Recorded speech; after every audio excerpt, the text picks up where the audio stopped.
¿Qué tal? Yo soy Sofía Méndez. Bueno, pues yo voy a hablar sobre qué es la biotecnología, pero pues aunque como suene algo moderno, pues en realidad su término existe desde hace 100 años. Esto lo propuso un ingeniero llamado Karoli Erecki en 1917 y se refería a cualquier proceso que usara seres vivos para producir algo. Hoy en día la definición más aceptada dice que es toda la aplicación de la tecnología que use organismos vivos o partes de ellos para crear o modificar productos con un fin específico, por ejemplo para hacer yogurt, cerveza, vacunas o entre otros. Uno de los métodos más antiguos de la biotecnología es la reproducción selectiva, que esto significa que los humanos han elegido desde hace 1000 años plantas y animales con ciertas características para reproducirlos y así lograr mejorar esos rasgos.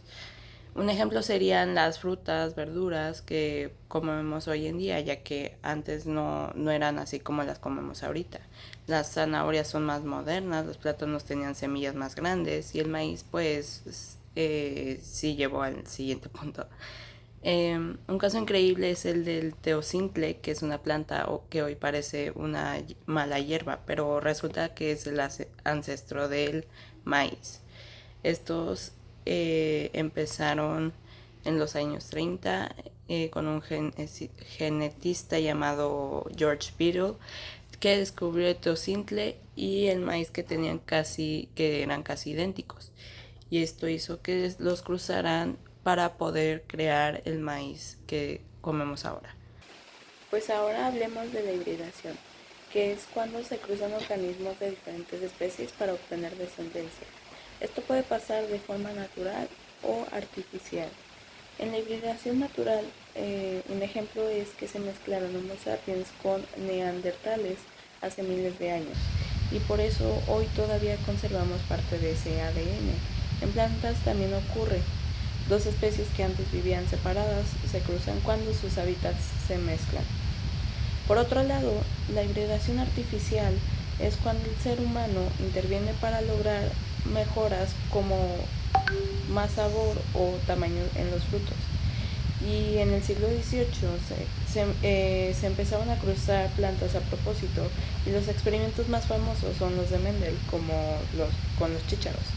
También pasan animales, como el caso de la mula, que es la mezcla de burro y yegua. Y pues por último tenemos la endogamia, que es cuando se cruzan individuos de la misma familia o pues grupo genético cerrado.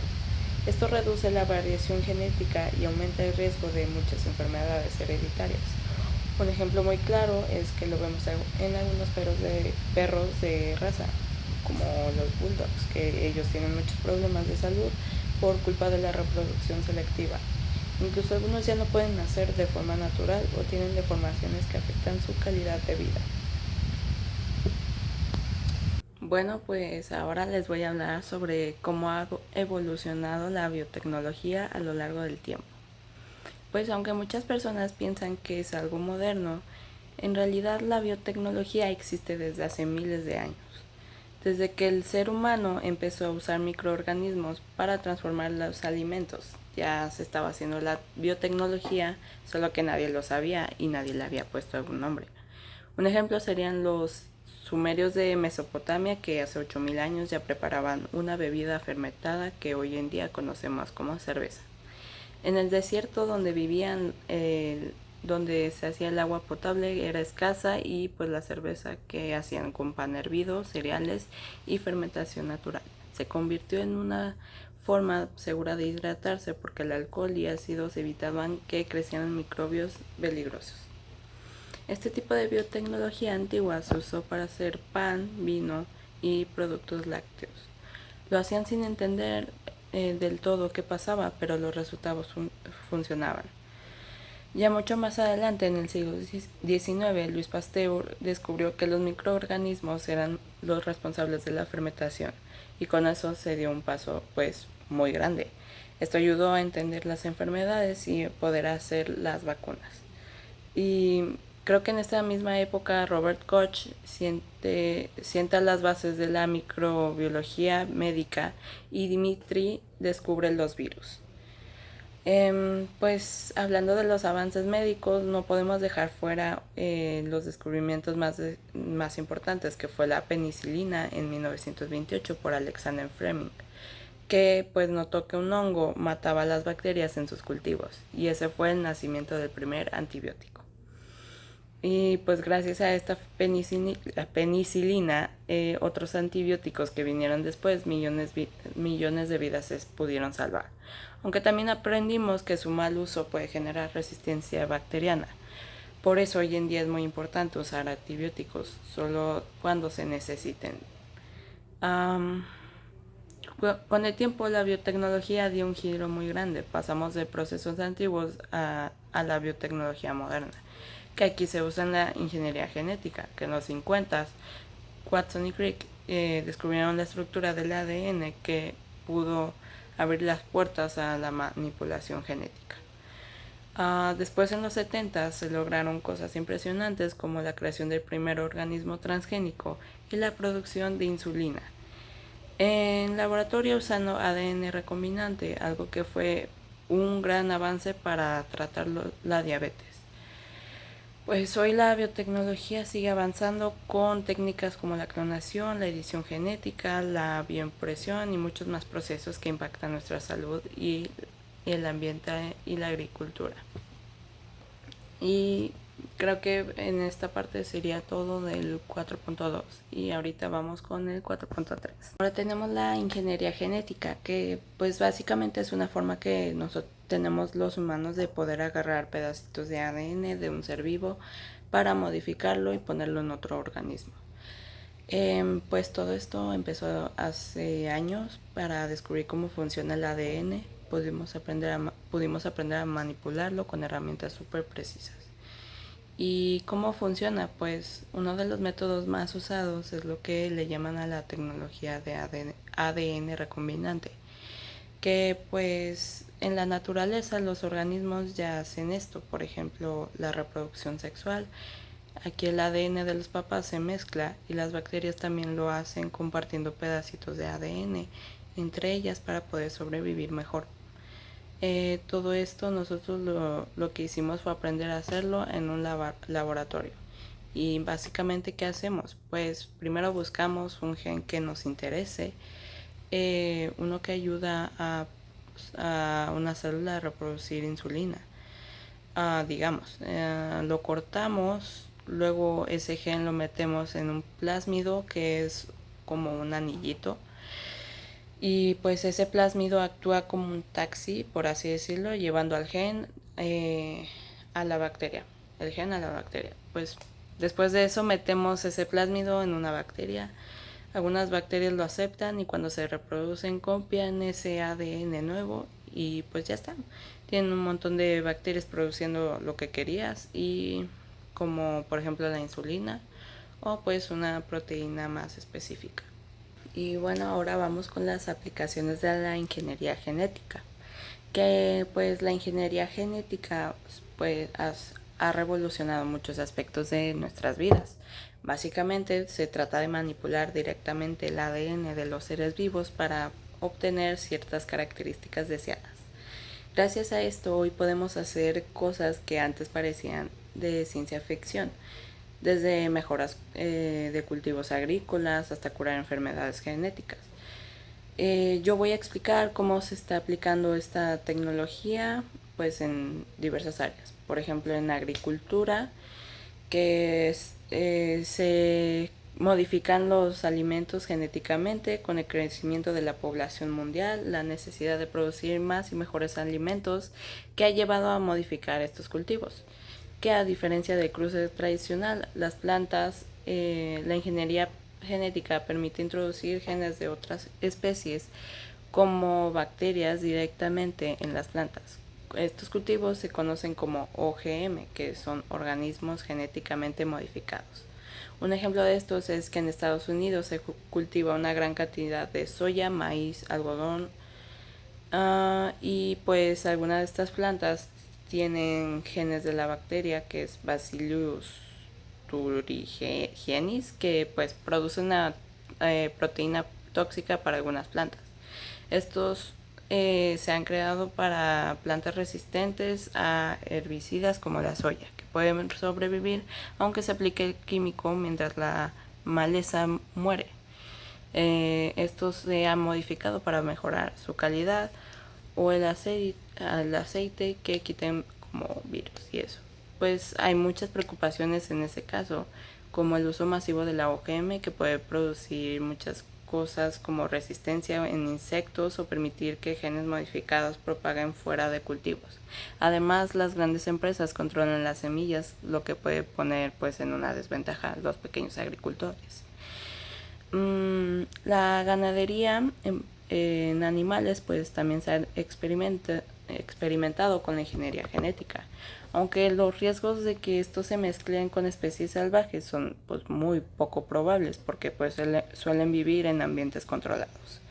Un ejemplo de estos es el salmón, que crece 6 veces más rápido que el normal porque se le introdujo un gen de la hormona de crecimiento. Para evitar esto, estos salmones se hacen estériles. Otro caso es el de las vacas RBGH, que se les inyecta una versión modificada de su hormona de crecimiento para que produzcan más leche. Esto pues nos beneficia económicamente, pero también aumenta el uso de antibióticos y hay muchas dudas sobre los efectos de ciertos compuestos en esa leche.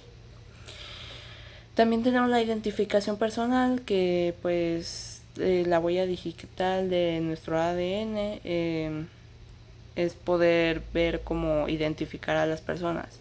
Al igual que cada quien tiene sus huellas dáctiles únicas, también tenemos un patrón de ADN único, formando por repetición muy cortas que se repiten en distintos lugares del genoma.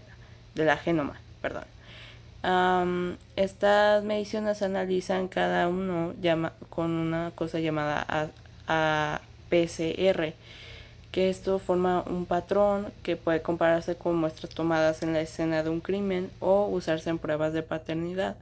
Y esto es tan exacto, salvo en los gemelos idénticos, y no hay personas con el mismo patrón.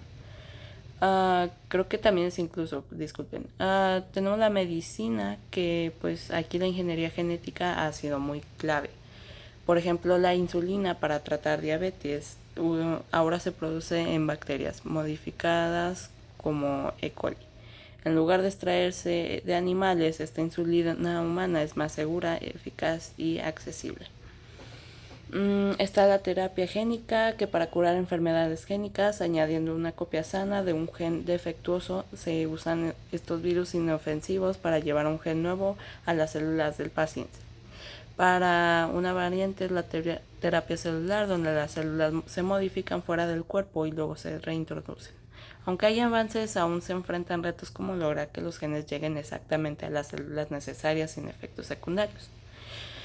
Pero pues, quién sabe. Por último tenemos la clonación de organismos, que el caso el caso más famoso es de la oveja Dolly, clonada en 1996, que aquí los científicos tomaron el núcleo de una célula oveja adulta que colocaron en un óvulo que se había quitado de ese núcleo. Ese óvulo se estimuló para comenzar a dividirse en un embrión, y para una madre sustituta, Dolly fue genéticamente idéntica a la oveja que donó el núcleo. Pues esto se ha repetido con otros animales, pero su tasa de éxito es muy baja y los clones pueden tener muchos problemas de salud.